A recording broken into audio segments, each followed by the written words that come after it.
and welcome to Cartoon Corner Quickies. I'm WHYBOY, and with me is my wonderful co-host NERO. Yeah, it's me. It is you. And today, we are ending 2020 on hopefully the best note that we could possibly ask for, because everything else in this year was pretty terrible. Right now, we got a Disney Pixar movie to watch, Soul, and man, it's Pixar. That's the easiest way to say it. It's a Pixar movie, and already it's going to be super experimental in animation, storytelling, and it's going to stand out amongst every other animated movie. The premise is great. The premise is about a man named Joe Gardner, and he's played by Jamie Foxx, and he is a music teacher for middle school, but he dreams of becoming a full-blown jazz musician, and then he ends up dying due to his own negligence, in which case he then tries to come up with an elaborate plan to escape essentially the afterlife and reclaim his body and get his moment in the sun for a jazz band that he wanted to join. And in doing so, he ends up in basically the before life, where all the souls of, everybody starts off at first, and he meets up with 22. And through 22, they have to learn what spark will, fulfill their life, fulfill the purpose that they see themselves in life. This is very much in line with Pete Docter, who directed this. He also was one of the 3 writers on the story. Pete Docter, you might remember, he did Inside Out. Surrealism seems to be something he really likes to embody, the idea of, if you look at it as face value, it's fine, but if you look at the surrealism behind what it is that they are saying in the story, there's more to it. It's like how Inside Out had this whole narrative approach where it's like, oh, it's a little girl and she has emotions in her head, but it's really, the emotion characters are not real. They're all just a metaphor existing in a nebulous space to actually give you the idea that, no, this is what it's like being inside a child's head, is that your emotions aren't fully realized or scaled, so now they're out of line. Yeah. And it's the same thing with this, where it's it's posing the question of what is your place in the world, It's a metaphysical commentary on what purpose drives you and such, whereas Inside Out was a metaphysical commentary on balancing emotions as you grow up. Yeah. And it basically, both stories had that sort of same through line. The main characters, Joy in one, Joe Gardner in the other one, had this very straight-laced idea of what purpose is in life. You know one thing in your life, and you just gotta shoot for one thing in your life. And there's just no deviating from it until he goes through, a story arc and such. And I feel that makes for a very, introspective sort of movie that can really connect with a whole lot of different people, especially in 2020 where,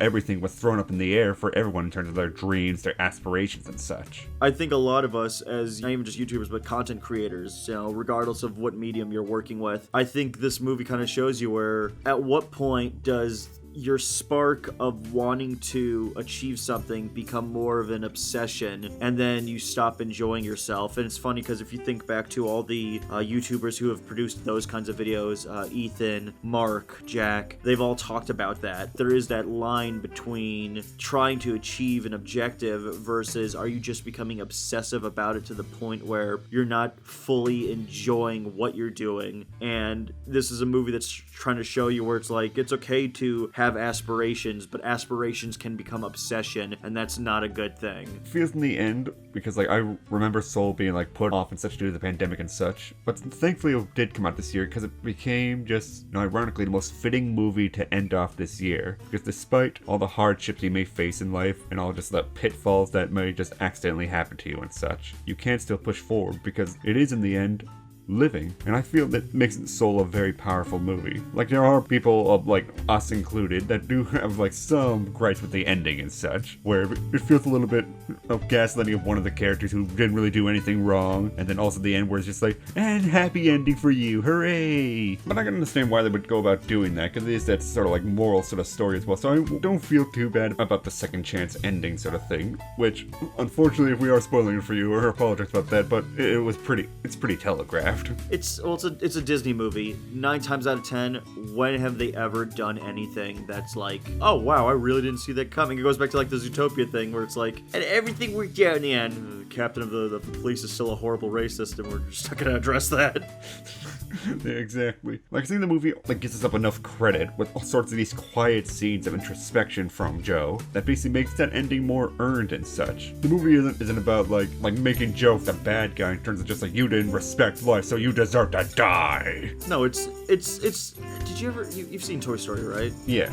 It's that same premise, sort of. Like, you go on a journey with this character. You think you two can never get along with each other and be friends. And then on this journey, you discover something about yourself where you realized, oh, I've been looking at things the wrong way. This gave me a fresh, different perspective on it. And now that I've gotten this new, fresh perspective, I can change how I view life. Yeah, exactly. It's about just showing that new, fresh perspective. It's a storytelling trope that's been used so many different times. One critique that a lot of people have, but I do think it's just very interesting to quickly end this off on. Like, there is like sort of critique that basically with a lot of like black character-led films like this, Princess and the Frog and such, people would bring up the point of just like, no, wait a minute. The character may be like an African-American and such, but then their character design completely transforms to like, you know, frogs in Princess and the Frog, and here little blue guys to be souls and all that. I do like how souls are kind of androgynous, though. Yeah, I like it too, but I can understand where that critique comes from. And I do feel they skirt around it more in this one, because, like, no, it's not like a whole movie with, like,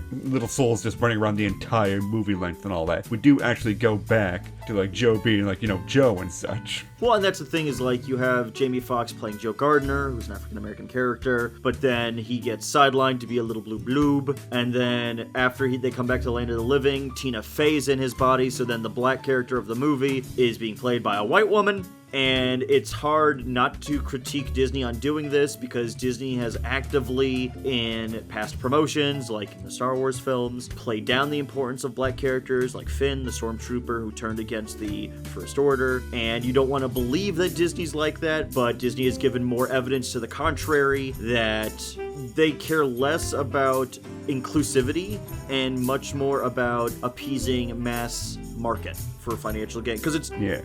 Disney really is the embodiment of, like, you have to remember that film is, for a lot of people would like to think film's an art form. For major corporations like Disney, film is not an art form. It's a money-making business. So it definitely makes sense why they would do that in the past, but I just want to, like, put almost that all aside and just, like, as Soul on its own, how good is it, and how would we recommend it to actual people? I think it's enjoyable.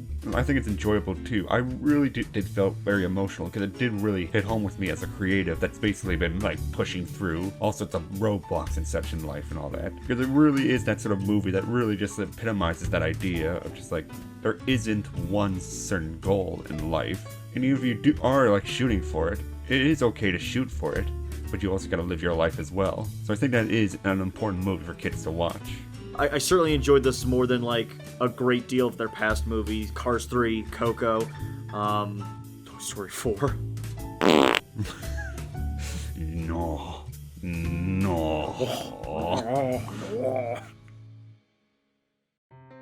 Thank you for watching Cartoon Corner Quickies. What did you think of Soul?